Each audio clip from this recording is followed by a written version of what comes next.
మధ్యయుగ భారతదేశ చరిత్ర. Next topic కాలచూర్యులు. వీరినే చేది వంశస్థులు అంటారు. వీరు క్రీస్తు శకం 845 నుంచి 1212 వరకు పరిపాలించారు.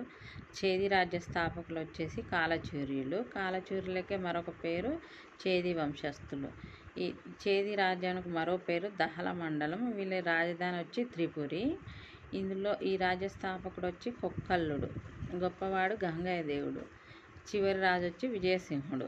వీరు ఐహాయ తెగకు చెందిన వారని, కార్త వీరార్జుని సంతతి వారని చెప్పుకున్నారు. కొక్కల్లుడు. ఈ రాజ్య స్థాపకుడు కొక్కల్లుడు. ఇతని సమకాలీనులు ప్రతిహార చక్రవర్తి ఏమో మెహిర్భోజుడు, రాష్ట్రకూట రాజు 3వ ఇంద్రుడు, గౌడ దేశాధిపతి దేవపాలుడు. సమకాలికులంటే ఒకేసారి సేమ్ టైంలో ఉన్నవాళ్ళు. నెక్స్ట్ కొక్కల్లుడి తర్వాత గంగయ్య దేవుడు. ఈయన క్రీస్తు శకం 1019 నుంచి 1041 వరకు పరిపాలించాడు. కాలచూరిలో గొప్పవాడు. ఇతని బిరుదులు వచ్చి త్రిలింగాధిపతి విక్రమాదిత్య. ఇతను కాశ్మీర మొదలు కర్ణాటక వరకు దిగ్విజయ యాత్రలు చేశాడు. అందుకని ఇన్ని పరాక్రమశాలి అంటారు. ఇతను బెంగాల్ పాలవంశ మహిపాలుడిని కూడా ఓడించాడు. గంగయ్య దేవుడి తర్వాత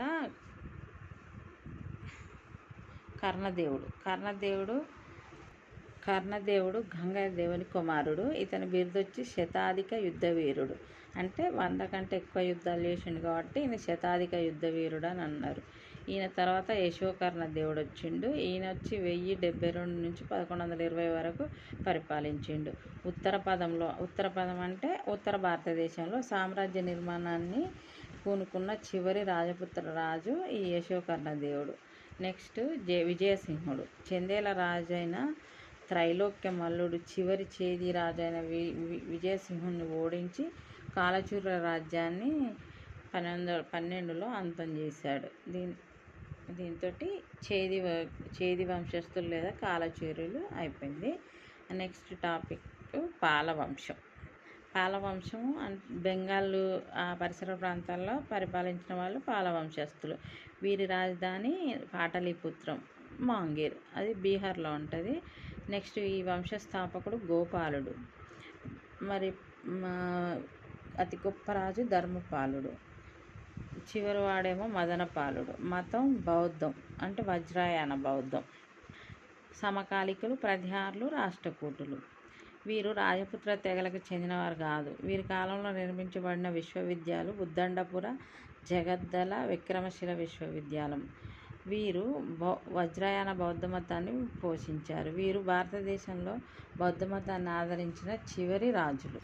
పాలవంశంలో ఫస్ట్ వచ్చేసి పాలవంశ రాజ్యస్థాపకుడు గోపాలుడు. ఇది బెంగాల్ ప్రాంతం. ప్రజలే ఇతన్ని రాజుగా ఎన్నుకున్నారంట. ఇతని రాజధాని పాటలీపుత్రం. ఇతను ఒడంతపురి విహారంను నిర్మించాడు. ఇతను ఉద్దండపుర విశ్వవిద్యాలయం కూడా నిర్మించాడు. గోపాలుడి తర్వాత ధర్మపాలుడు. ఈయన 770 నుంచి 810 వరకు పరిపాలించాడట. పాలవంశ రాజులందరిలో ఈయన సుప్రసిద్ధుడు. ఇతని బిరుదులు వచ్చి పరమేశ్వర, పరమభట్టారక, మహారాజాధిరాజ. ఇతని కాలంలో కనౌజ్ కోసం ప్రతిహార, రాష్ట్రకూట, పాలవంశాల మధ్య పోరాటం జరిగింది. దీన్ని ఏమంటారంటే త్రికూట యుద్ధం. ఇతని సమకాలీన పాలకులు వచ్చి రాష్ట్రకూటులలో ధ్రువుడు 3వ గోవిందుడు, ప్రతిహారులలో వత్సరాజు 2వ నాగభట్టుడు. ధర్మపాలుడిని ఓడించిన ప్రతిహార రాజు వత్సరాజు. ధర్మపాలుడు వత్సరాజును ఓడించి కనౌజును ఆక్రమించి తన అనుచరుడైన చక్రాయుధుడిని సింహాసనంపై కూర్చోబెట్టాడు. రాష్ట్రకూట రాజైన 3వ గోవిందుడు ధర్మపాలుడిని ఓడించాడు. విక్రమశిల విశ్వవిద్యాలయం స్థాపించినది కూడా ధర్మపాలుడే. నెక్స్ట్ విక్రమశిల విశ్వవిద్యాలయం మొదటి కులపతి దీపాంకరుడు. ఈ విక్రమశిల విశ్వవిద్యాలయాన్ని స్థాపించిన ధర్మపాలుడు. మరి దీనికి మొదటి ఛాన్సలర్ దీపాంకరుడు అన్నమాట. బౌద్ధ మతంలో వజ్రాయనం అంటే మంత్రతంత్రాలను వాళ్ళు నమ్ముతారు అన్నమాట. ఈ మతంను వాళ్ళు విక్రమశిల విశ్వవిద్యాలయంలో బోధించారు. ధర్మపాలుడు సుమారు 50 బౌద్ధ మత పాఠశాలలు ప్రారంభించినట్లు చెప్పిన టిబెట్ చరిత్రకారుడు ఎవరంటే తారానాథ్. నెక్స్ట్ దేవపాలుడు. ఇతను ఒరిస్సా కామరూపలను ఆక్రమించాడు. ఇతని కాలంలో సులేమాన్ అనే అరబ్ యాత్రికుడు ఇతని రాజ్యాన్ని సందర్శించాడు. ఇతని ఆస్థానంలో వజ్రదత్త అనే బౌద్ధ పండితుడు లోకేశ్వర శతక అనే కావ్యాన్ని రచించాడు. లోకేశ్వర శతక అనే కావ్యం ఎవరు రచించారంటే వజ్రదత్త. వజ్రదత్త ఎవరి ఆస్థానంలో ఉన్నాడంటే దేవపాలుడి ఆస్థానంలో ఉన్నాడు. ఇతన్ని ఓడించిన ప్రతిహార రాజు మిహిర్ భోజుడు.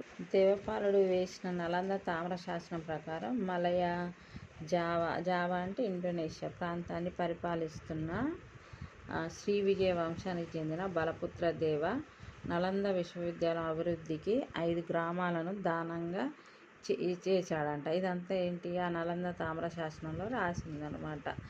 దేవపాలుడి సమయంలో జావా ఇండోనేషియా ప్రాంతానికి చెందిన విజయవంశానికి చెందిన ఒక రాజు, ఆయన పేరు బలపుత్ర దేవ. ఆయన ఇంటి నలంద విశ్వవిద్యాలయం ఇది రన్ అవ్వడానికి 5 గ్రామాలని దానం చేశాడంట. నెక్స్ట్ మహిపాలుడు. మహిపాల కాలంలో రాజేంద్ర చోళుడు గంగానది దాకా ఆక్రమించుకొని గంగైకొండ అనే బిరుదును పొందాడు. ఎవరు? రాజేంద్ర చోళుడు. రాజేంద్రుడు వెనుదిరిగిన వెంటనే మహిపాలుడు తీరభుక్తి మగధ ప్రాంతాలను కైవసం చేసుకున్నాడు. తీరభుక్తి అంటే సముద్రం సైడ్ ఉన్న ప్లేస్ మగధ మొత్తం మళ్ళీ ఆక్రమించేసుకున్నాడట. ఎవరు? మహిపాలుడు. మహిపాలుని తర్వాత రామపాలుడు. రామపాలుని ఆస్థాన కవి సంధ్యాకర నందిని. ఇతను రామపాల చరిత్ర అనే గ్రంథంను రచించాడు. రామపాల చరిత్రను ఎవరు రచించారంటే సంధ్యాకర నందిని. ఈయన ఎవరి ఆస్థానంలో ఉన్నాడంటే రామపాలుని ఆస్థానంలో ఉన్నాడు. రామపాలుడు కంబోజన కైవర్త అనాగరిక జాతులతో పోరాటం చేశాడు. అదే ట్రైబ్స్ తోటి చేశాడంట యుద్ధాలు. వీరి వారసులు అసమర్థులు కావడం వలన వీరి ఆస్థాన ఉద్యోగులైన సేన వంశస్థులు పాలకులయ్యారు. రామపాలుడు నిర్మించిన పట్టణం రమావతి. నెక్స్ట్ రామపాలుడి తర్వాత మదనపాలుడు. క్రీస్తు శకం 1138లో సేనవంశీయుడైన విజయసేనుడు చివరి పాలరాజు అనే మదనపాలుడిని పారద్రోలి బెంగాల్ను ఆక్రమించడంతో పాలవంశం అంతరించి సేనవంశం విజయసేనుడు స్థాపించాడు.